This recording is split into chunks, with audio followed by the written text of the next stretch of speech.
کیفیت کیا ہوگا؟ یہ مثال میرا دینے کا مقصد یہ تھا کہ میرے محترم بھائیوں، ایک بندہ جب کوئی انسان دنیا سے جاتا ہے، اگر تو سمجھ بوجھ رکھنے والے افراد قبر کے اوپر کھڑے ہوں تو علماء ایک دعا کرتے ہیں، اور وہ دعا کیا ہوتی ہے؟ اللہم اجعل قبرہ روضۃ من ریاض الجنہ۔ یہ الفاظ علماء جو ہے نا پڑھتے ہیں قبر کے اوپر، معنی کیا ہوتا ہے کہ اللہ اس میت کی قبر کو جنت کے باغات میں سے ایک باغ بنا دے، یہ معنی ہوتا ہے۔ علماء جب قبر پہ یہ دعا کرتے ہیں، اس کا معنی یہ ہوتا ہے۔ اب اندازہ فرمائیے، جس بندے کو قبر کی آسانیاں میسر آ گئی نا، نبی صلی اللہ علیہ وسلم نے فرمایا اس کی قبر کو تا حد نگاہ، یہاں تک انسان کی اس میت کی نگاہ جائے گی، ذرا رب اتنا اس کی قبر کو وسیع کر دے، اس کو قبر تنگ نہیں کرے، اور اس کو حکم کیا ہوگا؟ نم کا نومت العروس، اس طرح سو جا، اس طرح دلہن سوتی ہے، اس کو صرف اس کا خامد اٹھاتا ہے، تو سو جا، قیامت کے دن تک تجھے تیرا رب ہی آرام سے اٹھائے۔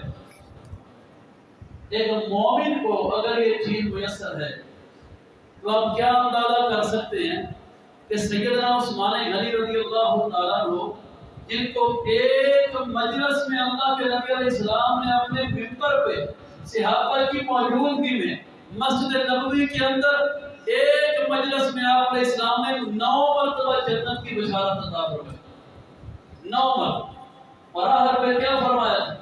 ما ذرا عثمان ما عمل بعد اليوم قط، آج کے بعد عثمان کوئی عمل بھی نہ کرے، جنت عثمان کے لیے پکی۔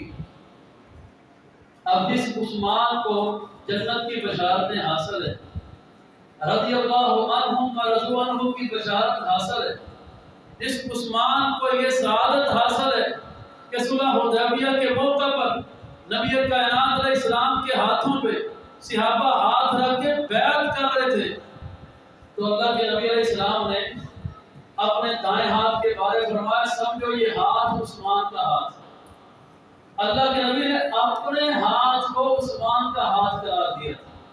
میرے بھائیوں، وہ عثمان جیسا بندہ بھی اگر قبر کے پاس سے گزرے تو عثمان کی آنکھوں سے آنسو اتنے گرے کہ حتی بل لحیتہ، حضرت عثمان کی داڑھی آنسوں سے بھیگ جائے، اور آپ کہیں لوگوں یہ آخرت کی منزلوں میں سے پہلی منزل ہے، اگر یہ طے نہ ہو سکی تو اگلی منزلوں کا کیا بنے؟ یہ میں نے مثال شروع میں اس لیے دی، اس بندے کے پاس ساری سہولتیں ہیں، وہ بھی کہے کہ ہائے مر گئے گرمی ہے، تو پھر باقیوں کی حالت کیا ہوگی؟ عثمان جن کے پاس جنت کی بشارتیں ہیں، سب کچھ ہے، اگر اس جیسا انسان بھی قبر کو دیکھ کے رو پڑے تو بھائیوں باقی ہم جیسوں کی حالت کیا ہے؟ تو میرے محترم بھائیوں، قبر ایک بند تاریخ کمرہ ہے۔ آج اوپن فضا میں، کھلے موسم میں، کھلے دروازوں میں، کھلی کھڑکیوں میں انسان کا حوث کے ساتھ دل گھبراتا ہے، گرمی اس کے کلیجے کو جناب ایک مرتبہ مجبور کر دیتی ہے، زبان سوکھ جاتی ہے۔ آپ اندازہ فرمائیں قبر کی گرمی کیا ہوگی میرے بھائی۔ اور صرف یہیں پہ بس نہیں، یہ بارشوں کا موسم ہے، بارش ہو جائے نا تو لوگ دعا کرتے ہیں، یا اللہ اس کے بعد ہوا چلے، اگر لگ گئی دھوپ، چماسا لگ جائے گا، وہ گرمی برداشت نہیں ہوتی۔ کیوں بھائی؟ ویسے ہی ہے، کیونکہ موسم مونسون کا جا رہا ہے، لوگ کہتے ہیں چماسا لگ گیا نا، وہ گرمی برداشت نہیں۔ اب ایمانداری سے سوچئے، حشر کے دن نبی صلی اللہ علیہ وسلم نے فرمایا انسان کے جس قدر گناہ ہوں گے نا، جس قدر گناہ، اپنے گناہوں کی مقدار کے برابر انسان اپنے پسینے کے اندر ڈوبا ہو، اپنے گناہوں کی مقدار کے برابر اپنے پسینے کے اندر، بلکہ صحیح بخاری کی حدیث ہے، آپ نے اسلام فرمایا بعض لوگوں کے وجود سے پسینہ نکلے گا 70 ہاتھ تک ان کا پسینہ بہتے جا رہا ہے۔ یہاں گرمی ہوتی ہے، پسینہ بہتا ہے، کلیجہ انسان کا حصہ ہے، انسان کا اندر پانی لاؤ اور سکنجوی لاؤ، یہ گرمی برداشت نہیں ہو رہی۔ اور بھائیوں بھی سورج لاکھوں میل کے فاصلے پہ، یہ پانی کھڑا ہو بارش کا، دھوپ لگ جائے چماسا برداشت نہیں۔ حشر کے دن کی گرمی کون برداشت کرے؟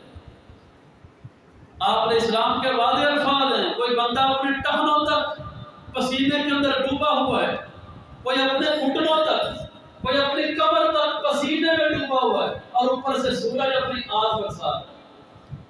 میرے محترم بھائیو، انسان دنیا کی فانی نعمتوں میں پڑھ کے آخرت کی کٹھن منظروں کو بھول جاتا ہے۔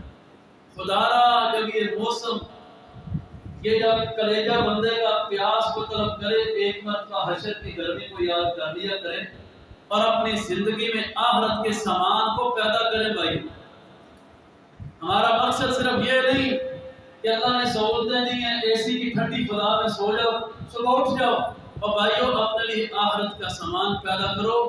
قبر کی دیواروں کے ساتھ یہ سب نعمتیں چھن جانے والی ہیں، آگے صرف انسان کے عملوں کی بدولت اللہ نے انسان پہ کرم کرنا ہے۔ اپنے لیے آخرت کا سامان بھائیوں پیدا کیجیے، قرآن سے تعلق جوڑیے، اللہ سے تعلق جوڑیے، جہاں خامیاں ہیں ان کو دور کرنے کی کوشش کیجیے۔ ہر دم چلتے پھرتے استغفر اللہ پڑھتے رہا کریں کہ اللہ تم بڑا غفور رحیم ہے، ہم گناہ گار تیری سختیاں برداشت نہیں کر سکتے، اللہ ہمیں دنیا میں بھی آخرت میں بھی معاف فرما دے۔ اللہ سمجھنے کی عمل کرنے کی توفیق عطا فرمائے۔